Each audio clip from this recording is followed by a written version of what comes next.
आज की इस वीडियो में हम दो और विचारकों के विचार लिबर्टी के बारे में जान लेते हैं। ये दो विचारक हैं चार्ल्स टेलर, जो कि कनेडियन पॉलिटिकल फिलोसोफर रहे हैं, और गेराल्ड मैकलम, जो कि अमेरिकन पॉलिटिकल साइंटिस्ट रहे हैं। इन दोनों के विचार हम जान लेते हैं कि इन्होंने लिबर्टी के बारे में क्या कहा है। पहले चार्ल्स टेलर के विचार जान लेते हैं। चार्ल्स टेलर मुख्य रूप से पॉजिटिव लिबर्टी के समर्थक रहे हैं। उन्होंने एक जर्नल में एक आर्टिकल लिखा था, what is wrong with negative liberty. जिस तरह आइजिया बर्लिन ने नेगेटिव लिबर्टी को बेहतर बताया था, उसके कुछ लॉजिक दिए थे, उसी तरह से कुछ आर्गूमेंट चार्ल्स टेलर ने दिए हैं और ये बताने का प्रयास किया कि नेगेटिव लिबर्टी क्यों संपूर्ण नहीं है या क्यों उचित नहीं है अकेली नेगेटिव लिबर्टी। हालांकि वो नेगेटिव लिबर्टी के खिलाफ नहीं थे, लेकिन वो पॉजिटिव लिबर्टी के समर्थक थे। और जो भी व्यक्ति या जो भी विद्वान या पॉलिटिकल फिलोसफर पॉजिटिव लिबर्टी का समर्थक है, वो नेगेटिव लिबर्टी का विरोध नहीं करता। वो ये कहता है कि नेगेटिव लिबर्टी तो होनी चाहिए, लेकिन वो सफिशिएंट नहीं है। फ़र्क कितना है कि वो जो पॉजिटिव लिबर्टी के समर्थक विचारक हैं, वो नेगेटिव लिबर्टी को इनसफिशिएंट मानते हैं। वो कहते हैं कि पॉजिटिव लिबर्टी भी ज़रूर होनी चाहिए। लेकिन जो नेगेटिव लिबर्टी के समर्थक हैं, वो कहते हैं कि पॉजिटिव लिबर्टी ने तो उचित रहना ज़रूरी है, वो नेगेटिव लिबर्टी तक ही सीमित रहते हैं। जो कॉन्सेप्ट आइजिया बर्लिन ने दिया था नेगेटिव और पॉजिटिव लिबर्टी का, उसके अनुसार। तो चार्ल्स टेलर जो कनेडियन फिलोसोफर थे, उन्होंने दो कॉन्सेप्ट दिए लिबर्टी के। एक तो अपॉर्चुनिटी कॉन्सेप्ट ऑफ फ्रीडम और एक exercise concept of freedom. Opportunity concept का मतलब स्पष्ट है कि जो सिर्फ अवसर की स्वतंत्रता को ही संपूर्ण मानता है। अपॉर्चुनिटी दे दी, जैसे कि नेगेटिव लिबर्टी के इक्विवेलेंट इसको मान सकते हैं कि उचित अवसर यदि सबको दे दिया गया तो फिर वो ये नहीं कह सकता कि उसको स्वतंत्रता नहीं है।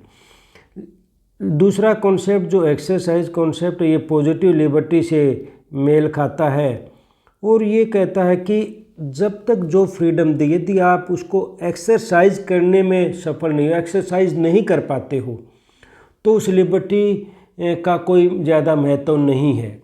जैसे किसी व्यक्ति को यदि उचित शिक्षा या किसी व्यक्ति को यदि घूमने फिरने की आज़ादी दी है या किसी व्यक्ति को कोई भी व्यवसाय अपनाने की स्वतंत्रता दी गई है, लेकिन व्यवहार में जैसे कि अगर स्वतंत्रता दे दी कि कोई भी व्यक्ति कोई भी व्यवसाय अपना सकता है, स्वतंत्र है, लेकिन सामाजिक बंधन इतने हैं कि जैसे हमारे यहाँ पर जाति व्यवस्था की वजह से पिछले कई सालों तक भी अधिकार मिलने के बाद भी संविधान में लोग जाति के अनुसार ही पेशे को चुनते रहे और उन व्यक्तियों की निंदा की जाती थी जो कि अपनी जाति से अलग व्यवसाय चुनते थे। तो एक किस्म से वो जाति का बंधन था उनके ऊपर।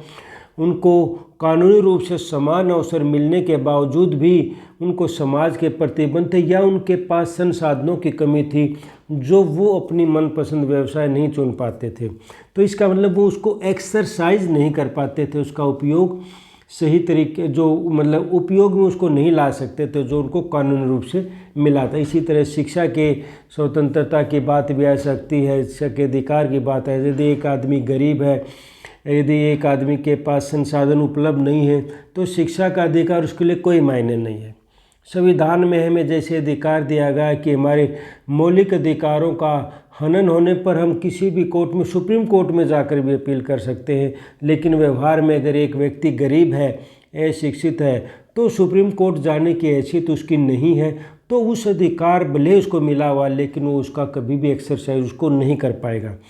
तो यहाँ पर चार्ल्स टेलर यही कहता है कि अपॉर्चुनिटी मिलना तो ठीक है, लेकिन ये भी देखना ज़रूरी है कि उसको एक्सरसाइज वो कर पा रहा है या नहीं कर पा रहा।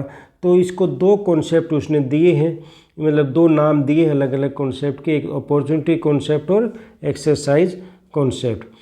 और टेलर का मानना है कि freedom is the self realization of the individual, यानी कि वो खुद जो बनना चाहे, जो उसके उद्देश्यों, खुद के गोल निर्धारित करे, उसके अनुसार उनको अचीव करने में कैपेबल हो।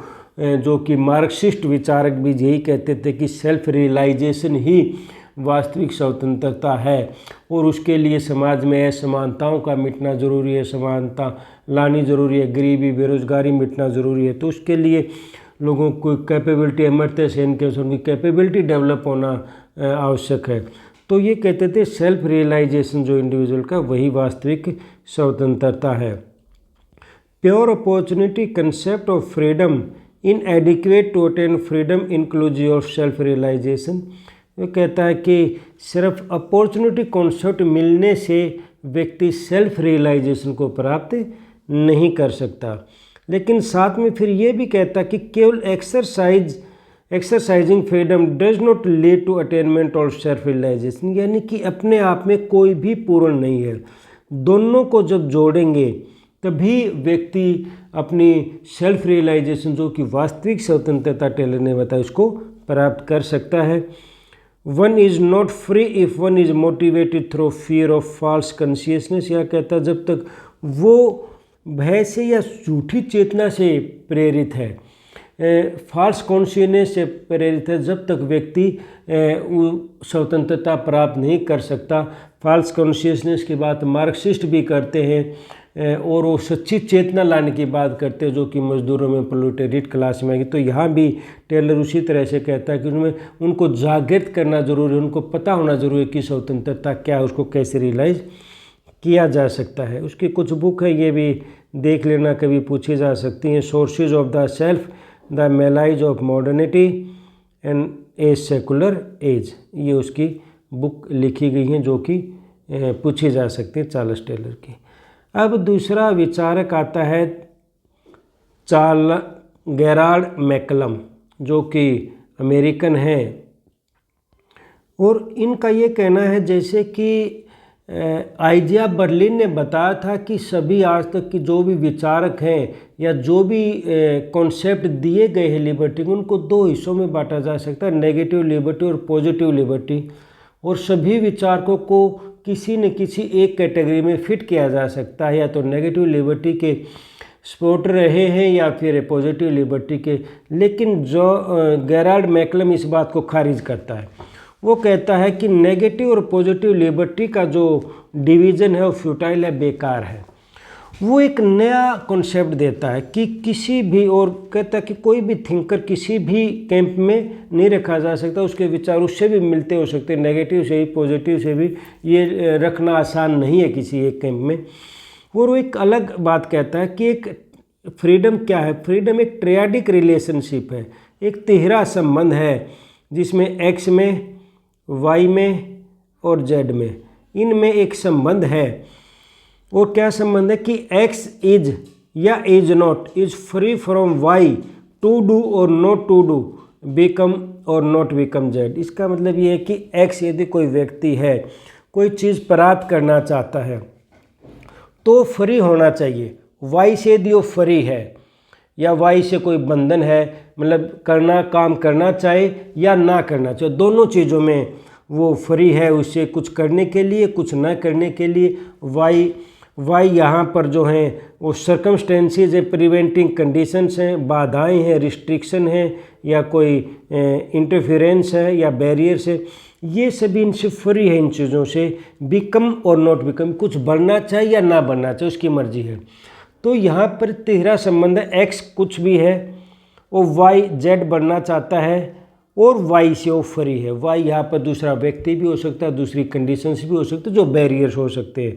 तो उसने कहा जितनी भी तरह की आज तक कोई भी परिभाषा आप लिबर्टी की दो, तो वो इस डेफिनेशन के अनुसार फिट हो सकती है कि उसमें यही बताया जाएगा कि कोई व्यक्ति किसी दूसरे व्यक्ति से या दूसरी परिस्थितियों से फ्री है, आज़ाद है, और कुछ तीसरी चीज़ों बनना चाहता है, कुछ बनने में, कुछ करने में, किसी दूसरे व्यक्ति से या किसी परिस्थितियों से आज़ाद है, उसको हम स्वतंत्रता कहेंगे। तो ये एक ऐसी डेफिनेशन देता है कि एक कॉमन डेफिनेशन देता है कि सभी डेफिनेशंस को इस अनुसार उनको एक इस सांचे में फिट किया जा सकता है। No simple dichotomy between positive and negative liberty. वो मानता है कि पॉजिटिव लिबर्टी और नेगेटिव लिबर्टी में कोई भी विरोधाभास इनमें नहीं है और इस तरह का विभाजन हमें नहीं करना चाहिए। एक बात और कहता है फिर MacCallum, freedom always implies removal of some constant, उसी बात को और व्याख्या करता है, और रिस्ट्रिक्शन ऑन इंटरफेरेंस विद, और barrier of doing not doing becoming और नॉट बिकमिंग समथिंग। उसी बात को जो पहले मैंने बताया उसी को फिर इस लाइन में भी उसी की व्याख्या की गई है कि इसमें फ्रीडम किस में निहित करती है कि उसके ऊपर वो बाधाएं जो हैं वो रिमूव कर दी जाएं ताकि वो जो करना चाहे, यानी कि बाधाएं उससे कुछ करवाने भी सकती है और कुछ करने से रोक भी सकती हैं उसकी इच्छा के विरुद्ध। तो ये दोनों चीज़ें नहीं होनी चाहिए। वो करना चाहे तो उसको करने देना चाहिए, ना करना चाहे तो उसको ज़बरदस्ती नहीं करवाना चाहिए। जो भी चीज़ हो या कुछ चीज़ प्राप्त करना चाहता है या कुछ बनना चाहता है, इस सब में उसको फ्री होना चाहिए। तो ये मैकलम ने एक ट्रियाडिक रिलेशनशिप बताई है, सभी परिभाषाओं को इसमें समेटने की कोशिश की है। और चार्ल्स टेलर ने 2 कॉन्सेप्ट बताए हैं, अपॉर्चुनिटी और एक्सरसाइज कॉन्सेप्ट। तो यही दो बातें ये इसकी याद रख लेनी चाहिए जो एग्जाम में पूछी जा सकती हैं। अपॉर्चुनिटी कॉन्सेप्ट, एक्सरसाइज कॉन्सेप्ट किसने दिया, ट्रियाडिक रिलेशनशिप किसने बताया है। तो ये दोनों विचारकों को भी हमने याद रखना चाहिए अपने एग्ज़ाम के पर्पज़ के लिए। तो बस यही आज की वीडियो में था। आगे अब कुछ विचार हमने कर दिए। अब एक वीडियो ऐसी बनाएंगे जिसमें जो भी फैक्ट लिबर्टी के बारे में बच गए हैं या इनमें से कुछ महत्वपूर्ण फैक्ट है, उन फैक्ट्स को हम एक वीडियो में कवर करने की कोशिश करेंगे। धन्यवाद।